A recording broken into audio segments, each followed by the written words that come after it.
Halo, Assalamualaikum. Welcome to my vlog.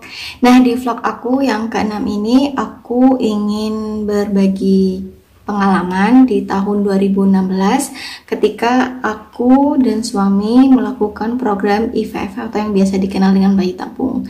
Nah, di vlog aku ini, aku akan menjawab berbagai pertanyaan yang sering nih orang-orang tanyakan ke aku.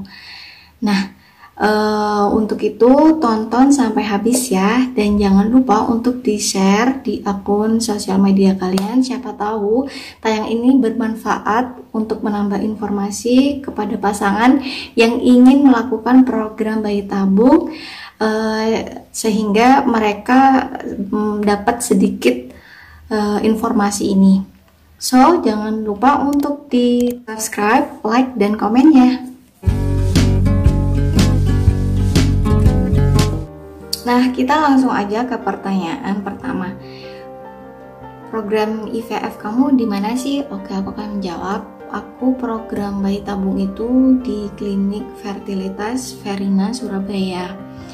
Nah, aku akan sedikit cerita. Di bulan 16 itu aku sempat programnya di Siloam, Surabaya. Ketika itu masih belum dinyatakan siap oleh tim dokter, sehingga pada bulan Juni, bulan berikutnya, kita melakukan program IVF tersebut di Klinik Verina. Jadi kalau ada yang nanya Siloam dan Verina itu sama, ya jawabannya sama. Dan klinik tersebut ditangani langsung oleh Dr. Auky Hinting. Dr. Auky Hinting tersebut merupakan dokter yang menangani artis si Inul Daratista. So, perbedaannya di Siloam dan Verina, menurut aku lebih nyaman di Verina dibanding di Siloam. Kalau Siloam itu kan seperti rumah sakit pada umumnya, sedangkan di Verina dia emang khusus untuk klinik fertilitas. Jadi dibikin senyaman mungkin untuk proses nunggu, karena kan juga banyak pasiennya yang di sana. Buat kalian yang mau ke Klinik Verina, langsung aja karena lokasinya sangat dekat dengan Siloam. Ini adalah, kamu program ini habis biaya berapa sih? Oke, aku program IVF ini menghabiskan dana sekitar 70-80 juta. Jadi biaya tersebut lain dari kita tempat tinggalnya dan biaya hidupnya.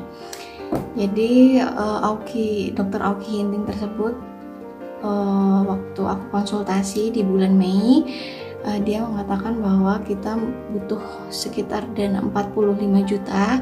Jadi 45 juta itu adalah biaya inti dari ovum pick up dan ET embrio transfer, dan sisanya adalah biaya suntik untuk memperbesar sel telur dari wanita.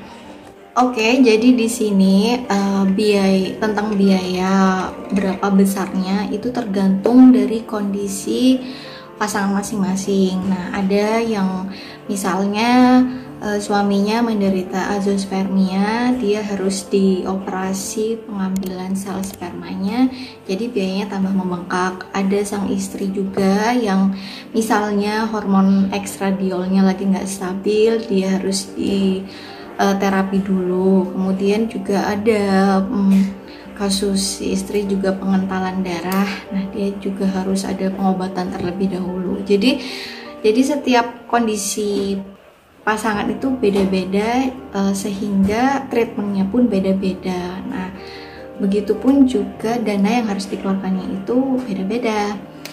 Jadi di sini ketika kalian untuk program sudah akan nanti dikonsultasikan sebaik mungkin sama tim dokter. Oke, kita langsung ke pertanyaan selanjutnya. Mungkin pertanyaan ini agak sedikit awkward. Jadi apakah bayi tabung ini tuh anak dari suamimu, Mbak? Oke. Jadi program bayi tabung itu kan emang si sel istri, sel telur istri dengan sel sperma dari suami itu dijadikan embrio, istilahnya pembuahannya dilakukan di luar bukan di dalam. Jadi memang itu anak kami nantinya gitu. Jadi emang kalau mau program kita itu emang nanti ada tanda tangan kalau memang ini si suami, ini si istri. Jadi jelas itu nanti anak siapa. Oke, lanjut ke pertanyaan selanjutnya adalah gimana prosesnya IVF sampai dinyatakan kamu positif. Oke, ini aku agak sedikit cerita panjang ya. Jadi selama kurang lebih 2 bulan aku ada di Surabaya melakukan proses IVF itu, program IVF itu. Jadi yang pertama kali aku lakukan ketika di bulan Mei itu adalah melakukan check up darah dan sebagainya. Si suami juga melakukan analisis sperma, dan aku juga di sana waktu itu menstruasi hari kedua, kita di transvaginal. Jadi kemudian hasilnya keluar semua, ternyata di bulan tersebut kita tidak siap untuk melakukan program bayi tabung. Nah di bulan selanjutnya kita check up lagi dan sebagainya, virus HIV dan sebagainya udah bagus, hormon dan semuanya udah bagus. Terus habis itu telur-telur juga udah bagus. Nah kita tinggal jadwal untuk mendapatkan resep dari obat untuk membesarkan telur. Selanjutnya adalah proses suntik penyuntik. Nah suntikannya itu dilakukan di bawah perut kita. Kemudian setelah suntik biasanya dilakukan USG transvaginal, kemudian suntik lagi, USG lagi, gitu seterusnya. Nah di sini USG tersebut bertujuan untuk melihat seberapa besar telur-telur tersebut sudah membesar. Jadi nanti dokternya itu akan mengukur diameter dari telur. Jika udah dirasa pas ukurannya, maka tahap selanjutnya yaitu ovum pickup. Di Verina ini kita tidak diberikan pilihan untuk melakukan OVU dengan prosedur pembiusan. Jadi dilakukan OVU itu dengan cara sadar, cuma diberikan anti nyeri saja. Kemudian telur yang berhasil diperoleh yaitu 9. Setelah operasi itu selesai, kita itu diresepkan obat itu untuk menguatkan rahim.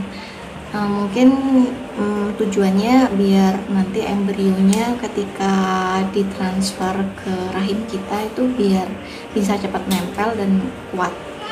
Kemudian ketika setelah OVU 5 hari sesudahnya kita tuh ditelepon bahwa yang untuk penjadwalan selanjutnya akan ada embrio yang ditanam sekitar 3 waktu itu aku. Nah proses selanjutnya itu adalah ET atau embryo transfer. Nah di treatment sebelum ET itu kita itu harus minum air putih yang sebanyak-banyaknya sehingga kita itu kayak ngerasa pengen pipis. Nah ketika udah pengen pipis baru deh kita siap untuk dimasukkan embrionya. Proses selanjutnya adalah kita disuruh istirahat di baring di suatu ruangan emang kita sudah reservasi sebelumnya. Jadi posisi ranjang itu nanti dinaikkan agar pantatnya agak naik sedikit. Nah kemudian kita dikasih diapers, disuruh untuk berusaha pipis. Tetapi waktu itu aku nggak bisa pipis, jadi sama susternya dipaksa untuk pipis. Akhirnya aku itu dikompres pakai air dingin supaya bisa pipis. Nah, selama 6-8 jam aku istirahat di Verina. Kemudian aku disuruh pulang dan disuruh bed rest total di rumah masing-masing. Dan aku bed restnya itu bener-bener gak turun dari ranjang kecuali ke kamar mandi. Sholat pun aku dalam kondisi duduk. 10 hari kemudian adalah hari penentuan positif atau negatif dari program ini. Nah, waktu itu aku diambil darahnya untuk dilakukan beta HCG. Nah, apa itu beta HCG? Beta HCG seperti tes urin untuk mengetahui kehamilan atau tidak, tetapi beta HCG itu katanya lebih akurat dibandingkan tes urin. Nah, waktu itu aku sempat deg-degan banget ketika diumumin kalau aku beta HCG-nya 720. Nah, aku taunya beta HCG positif hamil itu sekitar 100. Jadi kaget dong, alhamdulillah udah positif. Kemudian aku searching lagi, ternyata di atas 450 itu biasanya hamil anak kembar. Nah, di sini aku udah 720, berarti aku hamil anak kembar. Dan ternyata berapa hari kemudian aku dicek USG, emang benar terdapat 2 kantong. Nah, ketika aku mengetahui kalau aku hamil kembar, aku memutuskan untuk pulang ke rumah di Jawa Timur. Kemudian sama tim dokter nggak diizini karena masih belum tahu itu ada detak jantung atau tidaknya. Nah, mungkin karena aku udah stres karena ada di dalam kamar terus, nggak kemana-mana. Akhirnya ya udah terpaksa mengikuti anjuran dari dokter. Dan pada besoknya aku untuk USG, ternyata 1 kantung anak aku nggak berkembang. Jadi sempat agak kecewa. Kok bisa ya kantungnya nggak berkembang gitu. Nggak apa-apa Bu, kata dokternya, ini satunya lagi udah sehat, ibu mau dengar nggak detak jantungnya gitu. Terus ya dong dok, aku mau gitu. Terus udah dikasih tahu detak jantungnya, ternyata suaranya itu tuh ya mungkin karena ruangannya khusus, jadi satu ruangan itu hening, bener-bener hening, dengan kemudian detak jantung anak aku itu di situ semua perasaan stres, kecewa hilang semuanya. Kayak merasa wah ini anak aku gitu. Jadi aku udah nggak mau ngambek-ngambek lagi, aku harus jaga anak ini. Perjuangan aku bener-bener berat untuk dapetin darah anak aku. Oke, tadi agak sedikit terbawa suasana mengingat perjuangan aku di tahun 2016. Oke, pertanyaan selanjutnya adalah gimana sih kiat-kiatnya supaya kita bisa berhasil di bayi tabung? Nah, yang pertama itu emang usaha, dan yang kedua itu adalah berdoa. Di sini aku usahanya itu bener-bener yang semuanya apa yang dikatakan sama dokter aku lakukan. Misalnya aku disuruh, biasanya tuh kalau mau program itu makannya itu banyak proteinnya Bu. Biasanya tuh sehari 6 butir telur ayam kampung yang putih-putihnya aja. Kemudian makan banyak ikan salmon juga bagus, terus daging yang tanpa lemak, terus sayur-sayuran, buah-buahan, pokoknya makanan yang sehat. Aku udah melakukannya. Jadi sebelum program pun aku juga hidup sehat sama suami. Kemudian tak lupa adalah berdoa. Mungkin pada saat pada saat program bayi tabung ini aku aku dilakukan di bulan Ramadan, ingat banget. Jadi benar-benar salah satu bulan yang berkah. Aku di situ banyak-banyak berpasrah, berdoa sama Allah, semoga perjuangan aku ini berhasil.